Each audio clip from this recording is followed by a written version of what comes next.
It's Mr. J. Hello. Today we're talking about the G7 meeting. This is our basic video for Monday, June 16th, 2025, and it's in Canada.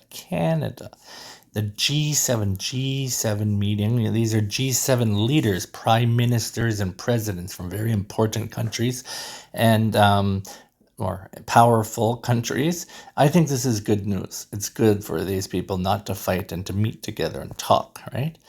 Okay, let's look at our words. We have summit, 2 syllables. Summit's like a meeting, an important meeting. Leader, 2 syllables. Peace, 1. Energy, 3. Digital, 3.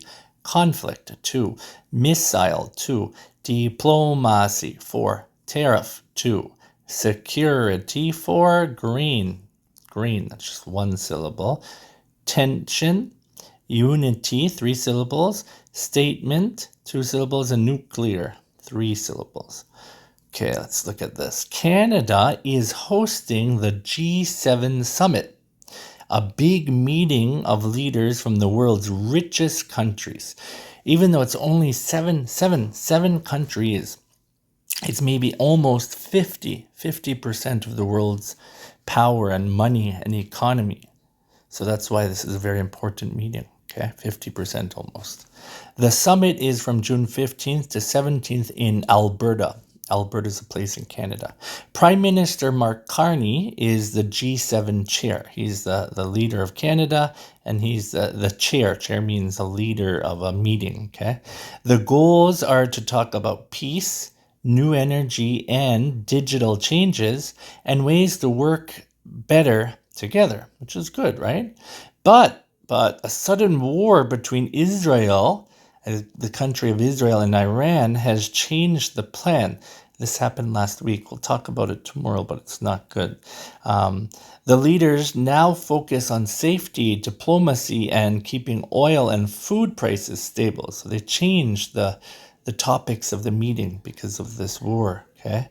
U.S. President Donald Trump has made some leaders upset with his comments and new tariffs. Because of this, they will not make a joint statement, only a short report from Canada. Usually, at the end of the meeting, they have a statement, something they say all together, but this time they won't because of Trump. They also talk about Russia's war in Ukraine and problems with nuclear weapons. Many side meetings are happening between leaders, including with Ukraine's President Zelensky. So Ukraine and even Korea are not part of the G7, but they will go. The president of Korea is going there and to talk and side meetings. The summit is serious and tense, but leaders still hope for unity. And so do I. Okay, where is the 2025 G7 summit being held? Canada or Germany? Which conflict is changing the G7's plans? The Israel-Iran war, the Russian-Japan trade? Why is there no joint statement from the G7? Because of disagreements or because of bad weather? Which U.S. leader is attending the summit? Donald Trump or Joe Biden? And what is one major goal of the summit? Global peace and unity or buying airplanes? All right, word of the day, pass. This week we're doing game words. We have a game pass and a non-game pass. Both are important. So game pass, to give the ball or object to another player during a game. Pass it to me, right?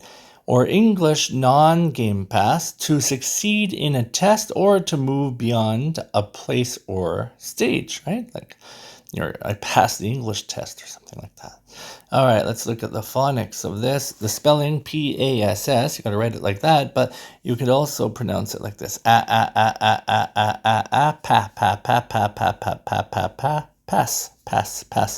Be careful, it's a S sound. Do not want to say paz. It's not paz, it's pass. 1 syllable. Okay, he made a quick pass to his teammate just before the goal. She studied hard and managed to pass the final exam. Pass. All right, weather for tomorrow, okay, in Brazil, a high of 27, a low of 17, and it will be mostly sunny. For Mexico City, a high of 24, a low of 14, and partly rainy. And for Seoul, South Korea, a high of 26, a low of 17, and partly cloudy. So that's it for the weather. We talked about past, and we also talked about the G7 in Canada. Have a good Monday, everyone, and I'll see you tomorrow. Bye-bye.